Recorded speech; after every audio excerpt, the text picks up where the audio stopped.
What if budgeting didn't feel like punishment, and you could still sleep easy at night knowing your money was doing real work? Today, we break down a simple, practical system to budget on a low income in the US without losing the things you care about. Maybe you've tried budgets that sound fancy but feel impossible. This plan is different. Small, repeatable steps that stack up over time, even when every dollar has a limit. We'll use a four-bucket approach plus a weekly rhythm to keep you honest. You'll learn how to track every dollar, cut big costs without cutting what matters, and start building something for emergencies and future you. Step 1 is simple but powerful. Track your income and expenses for a week. List every paycheck, every bill, every slip of cash you spend. The goal isn't perfect math, just a truth you can act on. Keep it simple. Write down the essentials first: housing, utilities, groceries, transport, insurance, and any minimum debt payments. Then, note the things you spend on that aren't essential, like dining out, entertainment, or impulse buys. Step 2 is to create 4 budgeting buckets: needs, savings, debt, and wants. Needs cover rent or mortgage, utilities, groceries, and basic healthcare. Savings is for emergencies and future goals. Debt is for paying down loans or cards. Wants are the flexible stuff you can cut if money is tight. With low income, each bucket needs a realistic percentage. Start with needs at around 60 to 70%, savings at 5 to 10%, debt at 10 to 15% if you have it, and wants at 0 to 15%. The exact split isn't sacred. It's a guide you adjust every month. You can still do zero-based budgeting even on a tight budget. Give every dollar a job before you spend it. If you bring in $800, you assign amounts to rent, groceries, utilities, debt payments, savings, and a small allowance for discretionary buys. When you finish, every dollar has a place. Now let's talk about cutting costs in the big 3 places: housing, food, and transportation. These usually swallow most of the budget, so small changes here make a big difference. For housing, explore if you can share space, find a cheaper place nearby, or negotiate rent with your landlord if you have a history of paying on time. If you're in a high-rent area, consider moving to a cheaper neighborhood within commuting distance. Food is a stalwart saver. Plan meals for the week, make a simple grocery list, and stick to it. Buy generic brands, use store loyalty programs, and cook in batches. Use leftovers to avoid waste, and don't shop when you're hungry to dodge impulse buys. Transportation costs can surprise you. Use public transit, carpool, or bike when possible. If you depend on a car, keep maintenance affordable with a basic budget and a small repair fund. Look into local programs that help with gas or transit costs. Now the 4th bucket, savings and a tiny emergency fund. Start small, even if it's $5 a week. The point is consistency. You want a cushion for minor emergencies so you don't slide into debt when something breaks. Automate what you can. Set up automatic transfers to a savings account on payday, even if it's a tiny amount.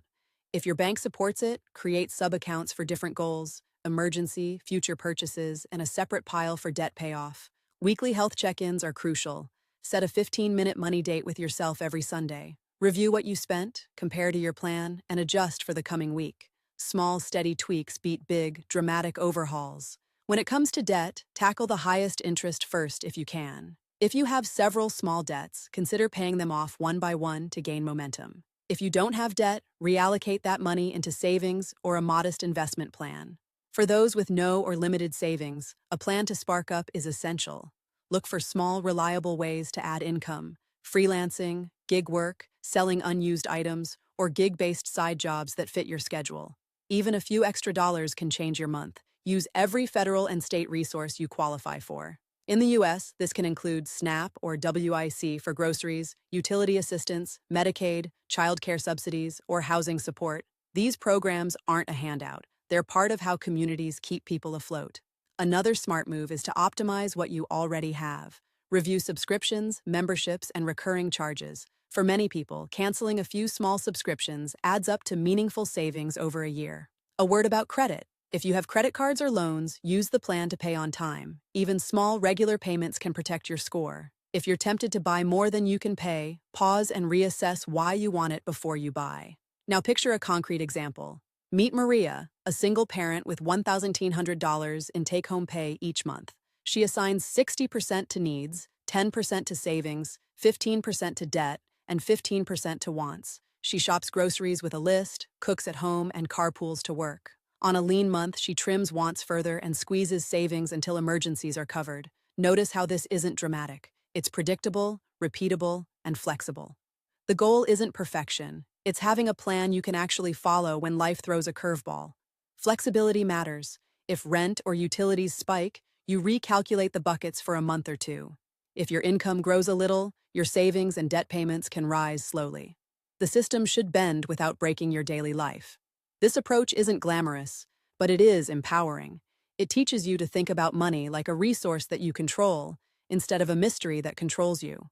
Over time, small, consistent actions compound into real stability. For families, you'll want to involve others who share the budget. Kids can learn money basics by contributing to a simple family plan, finding small ways to save, or earning pocket money for chores. The habit you build now pays off for years to come. Start now. The hardest part is starting, not the plan itself. Gather your numbers, pick your buckets, and run a week with this system. You'll be surprised by how much clearer your choices become when every dollar has a job. Remember, you're not alone in this. There are people who've been where you are and found a stable path, and you can too. It's about steady steps, not heroics, and a willingness to adjust as you learn what works. Before we wrap, quick reminder, this plan is a framework, not a sacred rulebook. You'll want to tailor it to your local prices, your benefits, and your own goals. The important thing is to start the habit of budgeting on purpose. To wrap up, scan your day with fresh eyes. See where you waste tiny amounts, and decide to stop wasting.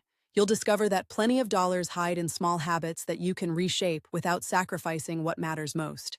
If you found this helpful, like this video and subscribe for more practical money guidance. Jump into the comments and share your first budgeting move. Tell me about your situation. What is your take-home pay, your biggest monthly expense, and one habit you want to fix first? Your stories help others learn, and we can all grow together. Thanks for watching. Budgeting on a low income isn't easy, but it is doable with a plan you can live with and adjust over time. Like, subscribe, and comment below with your first budgeting move. See you in the next video.